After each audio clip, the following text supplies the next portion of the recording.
Welcome back to WeAreSC's Recruiting Roundup with Scott Schrader. I'm Julian Brashier, and we're back on Monday with some more important recruiting news. Scott, I understand you've been traveling. If you care to explain. Yeah, I've been traveling. I've been based back in the Washington, D.C. area for, I think we're going on about a month now. It's just, the guys at USC's recruiting are kind of back this direction right now, the guys that are announcing. So I've seen a lot of Jalen Harvey because he will be the next to announce his commitment, the next USC prospect that they have a really good shot at getting. I think right now they're in a really good spot for him, but I want to see him play again. And I just love every time I see this guy play. He got kicked out of the game this weekend because he got two personal fouls. Wow. And one of the personal fouls was clearly not his fault, but sometimes the retaliation is what the referees see. So anyway, great kid. So this is not a reflection on him, but I didn't get to see him play an entire half of football. And Roy Manning was there to see him play too, so he only got to see him play one half. But just a guy that I think is far better than his ranking. So we'll keep an eye on him and see if that ranking goes up. But I also, the next day, Roy Manning also went to see Elijah Newby like myself. And I just got to say about Elijah Newby, this is a big time, future big time player for USC. I think he's size-wise 6'3", 215. There's a lot of schools that just kind of don't know where they would put him. USC was just kind of like, we want you. We'll figure that all out later. They'll find, and he could be right now. I mean, he's kind of playing a nickelback position at the school he's at. So this is, this is like a really athletic, fast, runs like a 10.8, 100, is like state champion in the high jump. Just explosive, and just his tackling ability is something that stands out. Also, he's one of those guys to where if somebody changes direction on him, he does not miss the tackle. He just has that ability to just move left, right, and just in an impressive way. But his explosiveness and it takes him a split second to get to the quarterback, and a couple of times that happened. He caused a fumble in the backfield when the quarterback was trying to hand the ball off to the running back. So this is another exceptionally good player, and another guy that came out June official visit, committed like a week after the visit, and hasn't looked back. And hasn't, he's not even taken any official visits or anything. Just like you, USC coaches have been out and about, traveling around the country on their bye week. So let's go over that real quick. Sean Nua, he was out in Sacramento covering Jericho Johnson, who was playing last Thursday night. And if you want to give a little reminder of who Jericho Johnson is. Yeah, Jericho Johnson is the top defensive line target for USC right now. This is a freakishly large athletic guy. Like, this is a must-get type of guy. This is a Kingston Biliamu-Asa type of guy, a guy that you need to get him. And especially USC does need to get this guy as a defensive lineman. They're really doing well with their edge recruiting. Roy Manning has really been crushing it. Definitely. So they need to get a guy like Jericho. And I think USC may be his final official visit, but he will be taking an official visit at some point between now and the end of the year. So somebody definitely keep an eye on, and there was good reason for Sean Nua to be up. And he's actually from Fairfield. And I don't think Fairfield is like Sacramento, but Northern California anyway. Gotcha. Isn't Fairfield not really Sacramento? It's not, but according to the article, it says Sacramento. Oh, okay. All right. And then the O-line coach, Josh Henson, was seeing already committed Jason Zandamela in Florida, and then made his way to Texas to see Makai Sena. And Jason, it was a good visit. I actually got a text message from Coach Dan Meyer from Clearwater Academy the night of when Josh Henson was in Clearwater. And so the visit went well. This is somebody who's solidly committed to USC. There's not any, thinking of wavering or taking, you never know when guys are going to take visits. There's still, a few months left of, where guys can take their official visits. But Coach Dan Meyer said he's solidly committed. But there's a good reason that this is probably USC's best offensive line commit, and he's going to come in and he's already pegged to play center. So big deal for USC to get him, and same with Makai Saina from Texas. So yeah, so those two guys, Saina is kind of as a guard prospect for USC. So these guys are really, really important. So what USC fans are going to probably see at some point in the next couple of months is there'll probably be an offensive tackle prospect that they'll offer, and they'll start pursuing somebody there, because that's really the one need that they don't have filled in this class. Definitely. Gotcha. Perfect. And then tight ends coach Zach Henson went cross country to see already committed Walter Matthews. He's like 6'7", right? The freak athlete. Yeah. Yeah. Yes. Yeah, there's another guy. That's a big get for USC to go into the heart of SEC country and beat out schools like Tennessee and Georgia and Alabama, because this is a guy that had offers from everybody. Oh yeah. So this is and it's helping out a lot too this year. The tight end is getting some getting to eat this year at USC. So yeah, but these are the kind of guys that come in. Even if you're not using your tight end, when guys like this show up, you start using them. Perfect. And then, so just some more announcements. Class 2026 quarterback Julian Lewis commit. I feel like we're talking about him every week at this point. Made a headline. He was the youngest football player ever to be the cover of Sports Illustrated. So congrats to him. He's keep on making moves.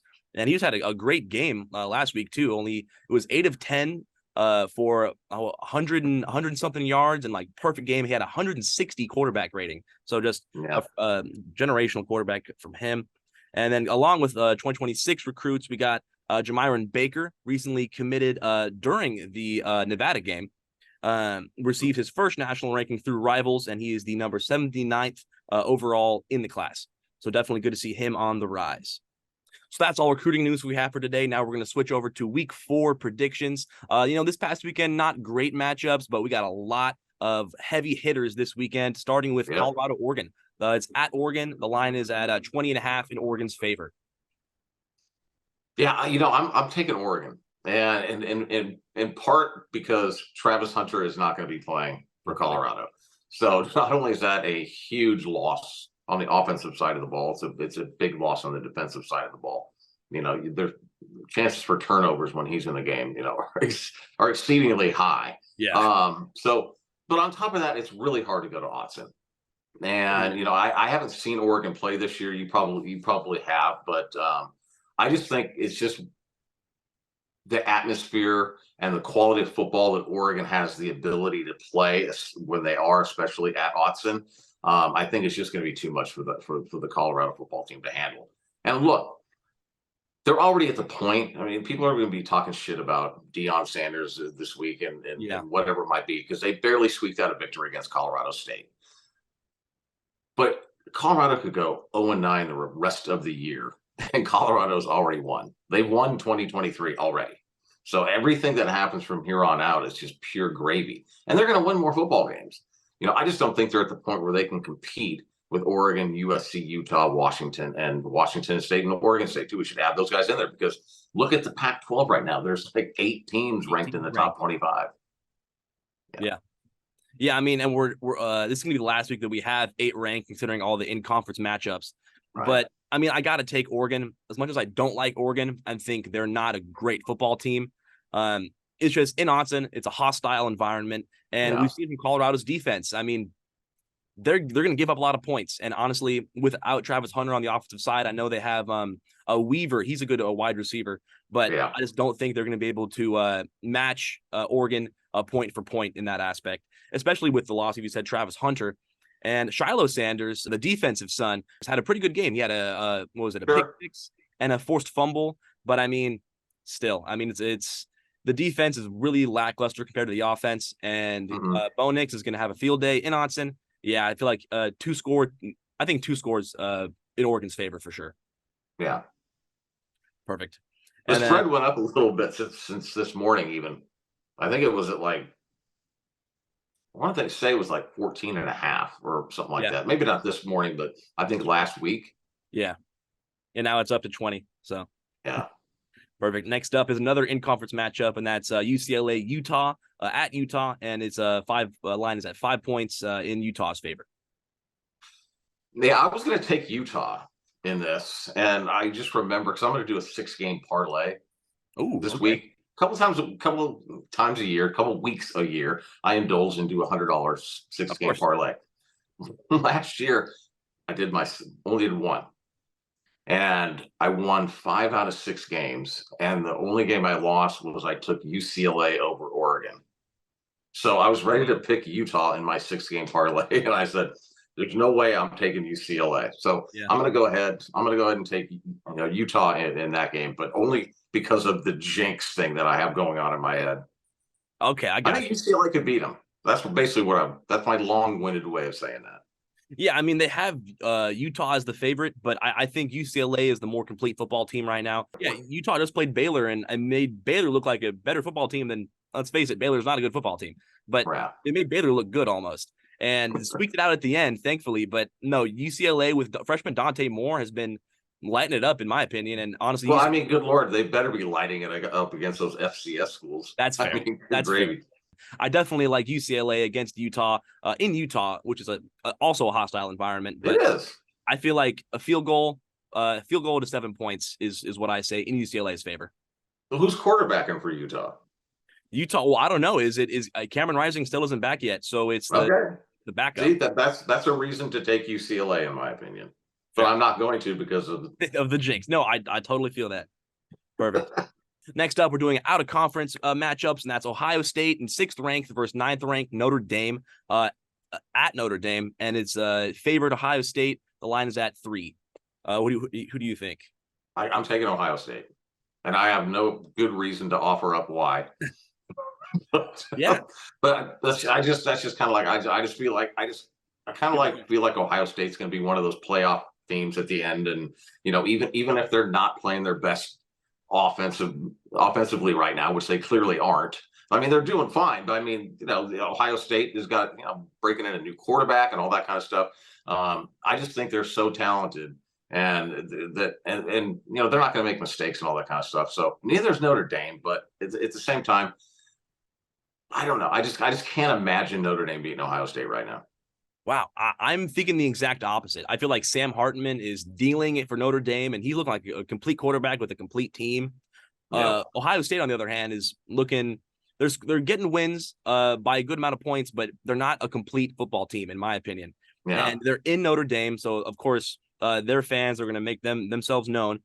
And I feel like Kyle McCord is going to throw a few interceptions, and Notre Dame's going to squeak out the win. I know, but at the same time, there are probably Ohio State fans that have watched USC and saw some clips and all that kind of stuff of the defense giving up 28 points to San Jose State, to where they're saying that USC is not a complete football team. That's fair. I mean,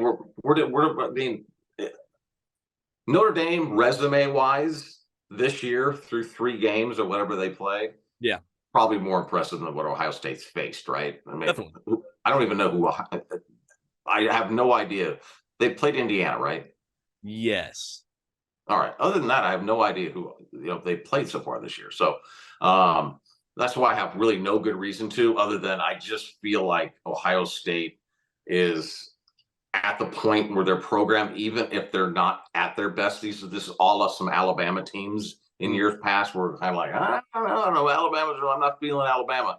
I just take who's coaching, and Ryan Day's not really my favorite head football coach, but he inherited every coach that Urban Meyer had brought in, and there hasn't been any coaching turn. So they've got such an elite coaching staff there as well that I just think overall those are the teams that go into places like Notre Dame, don't play their best football, and walk out with victories. Wow, by how much do you think they're going to win by?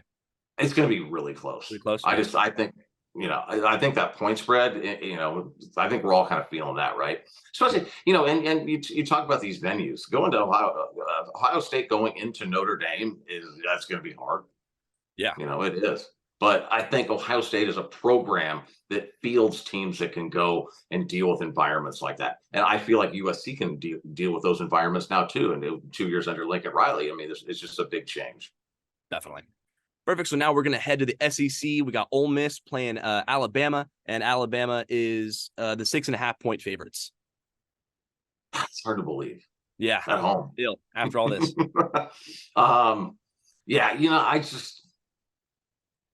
That quarterback situation is just really hard to watch. And I think we need to move past the quarterback situation too.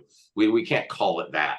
This is an offensive coordination issue, I think, as much as anything, with Alabama, and it just looks bad, and they brought in a quarterback in this last game. They started Buckner, a quarterback he was really highly rated. I wouldn't have taken out of high school.